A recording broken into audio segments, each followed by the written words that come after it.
G'day, mate, and welcome to Friday Facts number 403, Train Stops 2.0, and I have my wonderful friend, COVID 2.0. How you doing, Mojo? Well, I've been better. Yep, I imagine so. So, we're going to get through this Friday Facts really quickly. The good news is an extremely long one, so prepare yourselves for a long video. So, whilst Clonan was playing with trains and building train stops, he got a few annoyances, so he fixed some things. So we have Train Stop GUI now shows this. It should be noted that this is Clone and not Kavorex as last time. So this is Clonan's turn to do little fixing annoyances. Well, he's done a number of mods, so like he couldn't get them officially in the game because he's not Kavorex. So, but then he could make a mod that sort of did them. I really recommend the mining mod, which has little engineers that go out and mine the ore for you. Great mod. That's a fun one. Thoroughly entertaining. Even better when they had weapons. I don't know if they still have weapons, but they had weapons at one stage. Really entertaining. Because then they defend the outpost. It was great fun. They didn't defend it terribly well, but that was besides the point. Anyway, so Train Stop GUI now shows trains that are on the way to this train stop, which is interesting because this particular train stop unfortunately has 246 trains. This is why I'm going to it though. Yeah, only one going to it because it has a train limit of 1. But this is also why we don't use 111s. Okay, very important. Yes. You don't use 111s for this exact reason. And then I remember my 16k base, which had like 300 trains going to Iron Drop because it actually needed 300 trains going to the Iron Drop. Yeah, that's a different story. And they were not 111s. Okay. No, they were 16s. Yeah. So then we had train naming and train limit. There's an important order of operations when setting up a new train stop. If you do it wrong, you can lead yourself to an unpleasant situation. So you name the stop before setting the train limit. So then you have 102 trains coming to that particular train stop, which sounds annoying. It's a mistake you only make a few times, but even the process of setting the limit and color each time a bit of hassle. You can always copy paste an existing stop or use a blueprint. However, these options are not always convenient. Whilst thinking about it, I was doing it over and over again. Build stop, set limit, set color, set name. Came up with a solution that minimizes risk and at the same time makes it more convenient. When I set the name of a stop, I want to copy the limit and the color from an existing stop with that name. So now you pick the stop from the train list, and when you say OK, so this is a brand new station, it copies the existing details from another station. So this just looks like a copy and paste, but rather than you actually having to go find that particular train stop somewhere on the map, you're just finding it from the train list, which at least then it's in alphabetical order. At the very least, you'll get the color, but as it says below, if there is a different train stop limit and He's off going. Yep. If there's multiple limits train set, stop limit. I thought there was something else, but yeah, it'll pick the lowest of all of them, which means you may still have to go back and fix the train stop limit. Well, it'll pick the lowest number, so in theory, the worst you have to do is raise it up. And if you set the limit before naming the stop, limit is only changed if there's no current limit set. So it'll only copy a limit if it doesn't have a limit. So I guess it does make life easier that at least it's alphabetical order, so you don't have to work out exactly where accumulator drop is. And this seems like it's one of those things that in current Factorio you'd really only have an issue if you're playing with a large mod set where, you know, you've made iron ore. Well, actually, iron ore is probably a bad example, but you know, weird resource intermediate number B that you need 10,000 of. Or you need very infrequently to be made, but you need to be dropped to a lot of locations and used very slowly. Same sort of issue, where you have no idea where that train stop is because you built it a long time ago. So now you can just pick it from a list. So, yeah.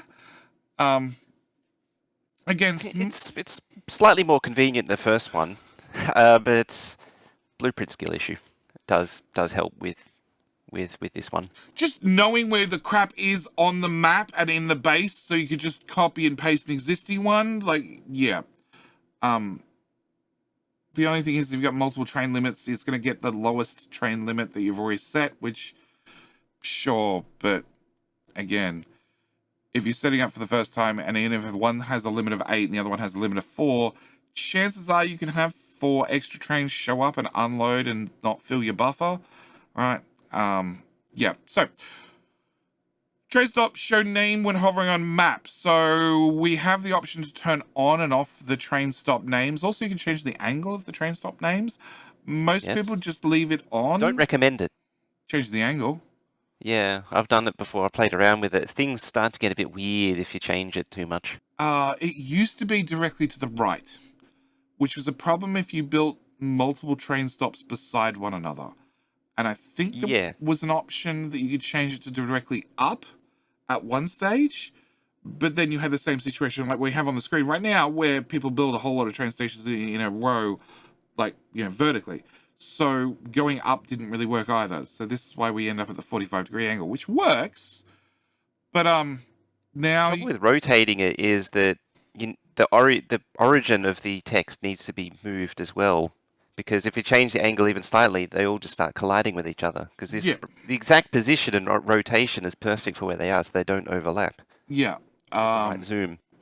yeah, with the right zoom. So now, yes, you can turn it off, and then it'll happen when you hover over the particular stops. But as Mojo pointed out, the pre-fried FX, just zoom in a little bit further.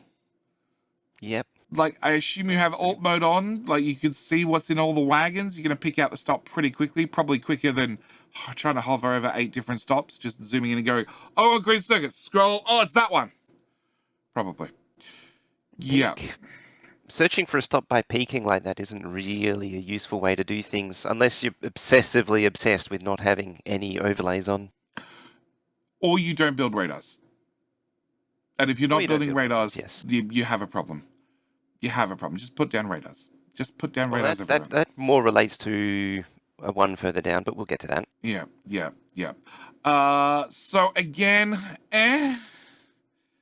it doesn't fix the problem that you can't ping near a train station ever. Because if you Oh yeah, ping near a train station, it gives you the ping location of the train of the station, train station. which is useless because when you click on it, it opens the train station. It doesn't even take you to the location of the train station. Oh, and God knows where the. Oh, same with pinging a train. You don't know where the train is, but you can select it. Yeah. At least the train, you can then click the button in the train view to take you to that location of that train, and the Well, that's camera's true, locked to yeah. the train, but the train stop, no, that option doesn't exist. Maybe it might exist in the future by looking at trains with a stop, selecting that train, and then scrolling where that train's going to then find. Yeah, it's still a backward way of doing things. Okay, so train stops show the path of incoming trains, which is linked to, you can follow the train to the train stop to find out where the train stop is, because you pinged beside it and the ping didn't work and it got you the train station instead. So now when you hover over the station, to go with the name popping up, it's also going to show a red line for any incoming trains that are going to go to that station. So if you accidentally do the copy and paste wrong and you get 108 trains coming in, good luck to you, GUI. Yeah, that's what the immediate thought I had was does that mean you're going to see 108 Yes. lines coming? Yes. Oh dear. Which Yes. which is completely pointless because it means all of your tracks are just going to be lit up red. No. All the tracks going in one direction are going to be lit up red. All the other Oh, tracks in the other direction will be fine. Assuming you have, dedicated left and right lanes. If you have some sort of parallel third track that goes multi-directional, boy, are you screwed. well, so something that can happen is that like if you have loop-a-loop train stops, you Oh, can have a yes. train that paths around that busy block, and so you Yes. can have trains that go back Oh, another yes. way and then maybe find their way around in a Yes. roundabout path. Oh, yes. Oh, yes. Oh, yes. You could have, in that general area, you could end up with every single train track is just lit up bright red because trains are pathing both to and from and back to and around and to that particular stop. Oh, yes. Just, yes. Okay. We also added, to go with all the other map functions we have, we can now copy and paste train stations from the map. So rather than you having to zoom in one step closer to do your shift... One step closer, as long as you have a radar. To do your shift left click, shift right click, you can now do that from the map view, which you could already do that providing you had a radar and you can zoom in one step closer. You now don't need to zoom in one step closer. Also, you're not going to see any of the train station labels unless you hover over them if you've turned off that setting. Yes. And you wouldn't have to do that in the first place if you didn't have blueprint skill issues. And remember to tick that box that's never ticked It's never ticked. every time. Never ticked. And put down a radar. Put down a radar and zoom in one step closer so you can actually Yeah, do I it always properly. forget that radar. Yeah. It's not like the fundamental reason why this problem happens is because that box is never ticked or anything. Yes, that is the fundamental reason, and it is. If I'm copying a station, can we just tick it by default? Like, Yeah. please, just give me a Maybe setting. it's an advanced setting or something. Maybe there's a setting. Like, I'm happy if it's a setting. I'm happy if it's, I'm copying a station. Chances are I want the name. Okay, it's probably gonna be I want the name more often than I don't want the name. So then we have rename all train stops. So you spend 5 hours in game copying and pasting name stations all consistently, but you made a small typo and named all your orange resource stations to Cooper Drop, and now you're stuck with it. But what's not so cool is make you rename them all one by one. Now, if you hold down Control when confirming the change in the train stop GUI, it'll rename all the stops with that name to the new name. I like Cooper Drop. I like Cooper Droop better. Yeah, I do appreciate Cooper Droop. Cooper Droop is perfectly fine. Like now you got to fix your Cooper Drops and your Copper Drops to Cooper Droops. Oh, At least you can do that in one hit. Yeah.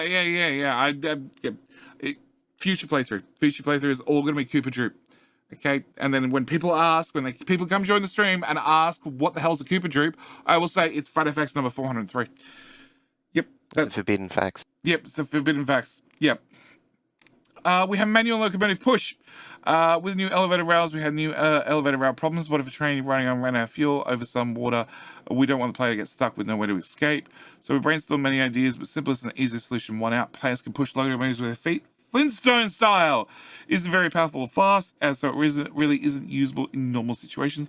But for emergency, it gets the job done. Given the player can ride wagons, also naturally means that wagons should be manually pushable too, which is quite funny sight to behold. Yes, Flintstone style. It is pretty hilarious watching the wagon just slowly roll away. I think it's great. The only question I have is the engineer foot power, because it's foot power and not some sort of fuel power, does it have a unlimited engine power, so therefore you can push a train of any length, or do we have to accelerate up to speed?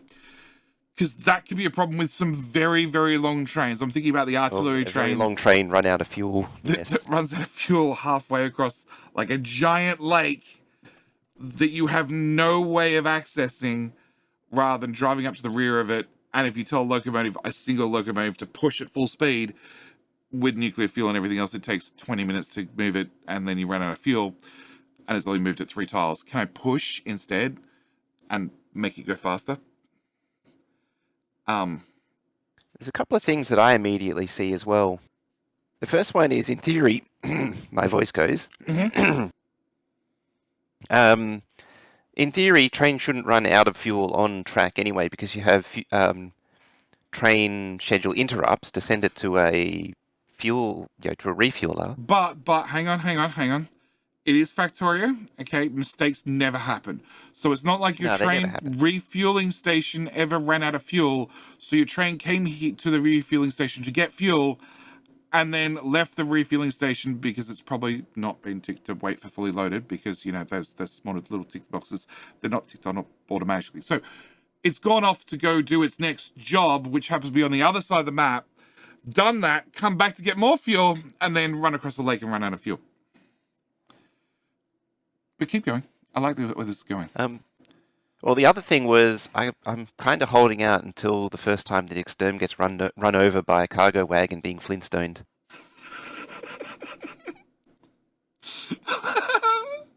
Yeah, I can see it. Got him. I can see it now. I can see it now. And then we have remote driving of trains. Oftentimes, trains get themselves into tricky situations. Yes, you forgot a signal. You need some manual innovation to get them unstuck. However, if you're off on some other planet having a great time, it would be massive inconvenience to have to travel home just to fix one deadlock. So Railguard added the feature of remote driving trains, which has come in handy so many times already. I need to clarify, okay? This has happened to just about everybody. Everybody's made a boo-boo and put the wrong signal in the wrong spot, or put two intersections too close to one another and had a deadlock. And the answer is, you have robots right there. Just deconstruct the train and the train track. And then once the bots have picked everything up, press Control Z. They never put the train back, but they put the tracks back. And they can go put the train somewhere else. Just build a new one in the depot and send it off. Just copy the train. Yeah, just copy the trains and then paste them down again elsewhere. Yeah, yeah. This also So I actually spot Reddit hasn't been talking about this for a change. Oh wow. But this eliminates the Fat Controller mod. Yes, so it's another mod on the great mod graveyard. So Fat Controller. I mean, to be fair, Fat Controller 90% was already on the mod graveyard since 15 when remote view became a thing. Yeah, so Fat Controller let you remotely drive trains. It also gave you a keyboard toggle to swap the train between automatic and manual. Yes. And I wouldn't mind that which toggle. was convenient. Yeah. It was a bit inconsistent, though. Well, obviously, if it was added to a base game, it would be consistent. And it's not something the actual toggle was inconsistent from memory. Well, it's consistent now, at least. I've never had an issue where I've swapped the train one way and it's swapped back or not swapped or whatever. I would really like to have a toggle, a keyboard shortcut to swap the train automatic to manual. It's not one I use often, but it has been one that I've had to use in excess, fixing a whole bunch of trains at once because something bad's happened. And it's saving those 3 clicks. The 3-4 clicks to open each train. Every time you paste a train, having to click start. Oh, that's another one. Yeah, if I gotta hover over the locomotive and press some sort of keyboard combo to go from manual to auto. That'd be amazing. That would be more useful, way more useful, than being able to hover over a train station to get the name of the train station. I think it would even be more useful. Maybe being able to see the train that's on its way is super useful. But then again, if I click on the train station and I get a list of all the trains that are on the way and I click on the train, that train gives me a line already. So that feature's already technically there. It's just there in a different way now. I think it's also more useful than being able to copy and paste train station names from map view.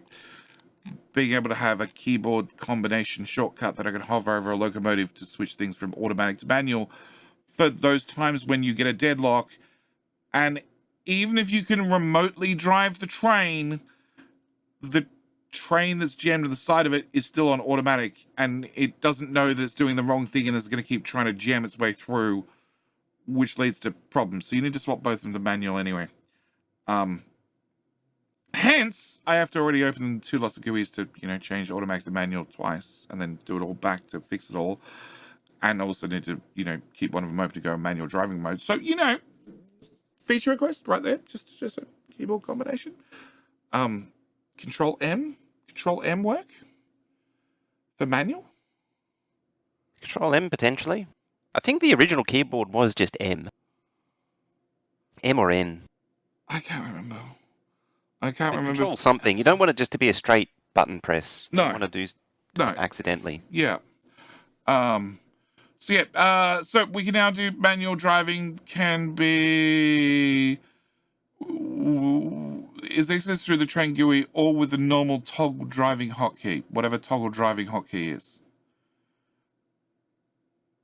I don't know what toggle driving hotkey is. Enter? Enter. So I open a train in remote view and I press enter and then I'm in remote driving mode. Oh God, that's going to lead to problems. Okay.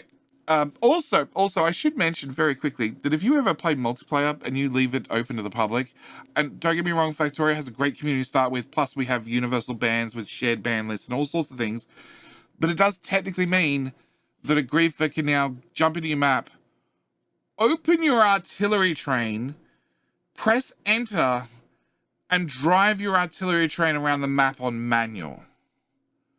Yes. Without even having to travel there and his little icon on the map be on the train. Which is a... Remote view in general opened up a lot of... Oh, it does. It does. Yeah. But being able to shenanigans. Take an artillery train and not have to go anywhere near it. You don't even... Well, having a remote is dangerous enough, but, you could take the train and then you could drive it through other trains without an issue, and they don't tend to stay around. You don't get some sort of remnants you can rebuild when you run over a train. Yeah. Well, you do get remnants of a flat train. Yeah, but no ghosts. No Uh, ghost, no. And then we get the rail planner works in map mode now. So we were missing this feature quite a lot ever since Rail City added blueprinting from the map. So it was a natural addition. Gens also just finished up using Superforce buildings to support the rail planner. So crusading over lakes is easier than ever before. Funnily enough, this does have Superforce blueprinting building into it, but they don't use it to go over the lakes. They start at the top. You can actually see the ghost go angry. Yeah, the One of ghost the gets points. angry at Superforce buildings, so it's all normal ghosting right across the lake, and then as they drag across and hold the shift, it just blows its way through. It looks like a wall to me. Yeah, it looks like a wall. Yeah, and just bulldozes through the wall to put in the train tracks, which is fine by me. You know, it's got defenses; it'll probably be okay.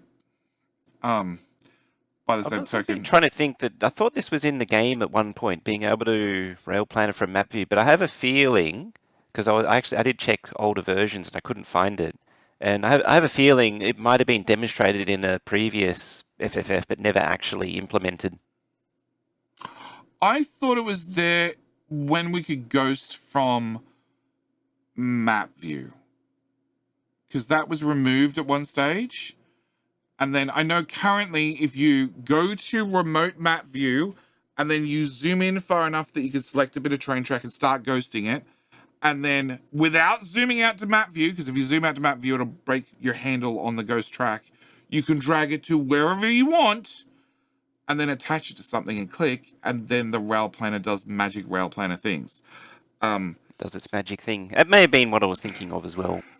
But in saying But that, that's also really dangerous because the magic rail planner will do magic rail planner things, and it might decide to take a 3 mile detour around a tiny itty bit of lake. or go for a bit of a loop the loop. Yeah, randomly, because it feels like it. Which admittedly it doesn't do as much now as it used to. Mm. So it used to do it a lot previously, now it just does it most of the time. Yeah, I have loop to loops all the time.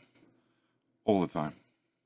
But yeah, The rail planner, the 2.0 rail planner is supposed to be improved to fix that. it's improved. It's now often rather than all the time. It's not every time. It's not every time anymore. It's just most of the time now. That's an improvement. It's definitely an improvement. And to take from the people on the forum, it would be nice to have more control over the rotate, because currently you can only go in rotate in one direction. Oh yes, yes. And now we have more degrees of rotation because the train tracks got slightly longer and blah blah blah blah blah blah blah. Yeah. And because you always miss the rotation the first time, Oh, you're now you gotta going to go need to all the do way all around. 16 rotations twice, or however many there are. Was it 16? Oh, I have no I forget. idea. I think it was like 16 pre-current system. In the old system, when you had to rotate through each curve piece manually, it was like 16 or something. I have no idea. It's too many. It's too many. It was a lot of pressing R. Can we just mouse scroll? I think it was 8. Mouse scroll? Like one direction for one way, one direction for the other? That also does zoom at the same time, which is a bit of an issue. Yeah, it But you zooms. need one problem at a time. Control. We can hold control and scroll, and that'll change the rotation. So for winning yet? Yeah, that should work. If we're holding shift to do ghosts, and then control is force build, but if we're holding shift still, hold control to use the mouse wheel so we don't zoom, but instead affect the rotation, and then let go of control when we get the right rotation, and left click again, it puts in a normal ghost. If we keep holding down the control, we put in a forced ghost. Yeah, well, the forum was suggesting Control Shift R to rotate. But you're already holding shift for a ghost, and that's half the problem. Yes, and then if you hit R, it rotates backwards, and then Control to make it go forwards again. Yeah. Or Control to toggle between forwards and backwards. Yeah, I think the mouse wheel, which is still very clunky. Because you said of how many rotations there are, and a mouse wheel is really intuitive to go forward or backward, because one's going to be one direction. If you go 3 steps too far, well, then you just roll back 3 steps on the mouse wheel, and you do that without changing any of your keyboard keyboard operations. I don't know. But this Friday Facts is short, which is right up Mojo's alley because he feels awesome. And Yes. the only thing we missed is well, our predictions, because this was not the forbidden upgrade. No, that was the hope and the dream was the forbidden update. Yeah. So next week shall Well, be mine was the forbidden update. Yours was biters. biters, forbidden biters, forbidden biters. Forbidden biters. So next week is going to Biters be were forbidden. yeah, next week is going to be not found. So I'm going to say we're not going to find biters. They're not going to be found anywhere on any planet. That's my prediction. Yours, Mojo? Yeah, the biters won't be found. Biters won't be found. He's going to predict no biters. I'm going to predict the biters are not found on the home planet anymore, and they're on all other planets. We're going to have biters somewhere. But that's going to be it. That's going to be Short Friday Facts. As always, thank you guys so much for watching. Do hope you've enjoyed, and we'll see you next week for Friday Facts number 404. All right, that's it. We're out. Thanks for watching. Bye. Bye-bye.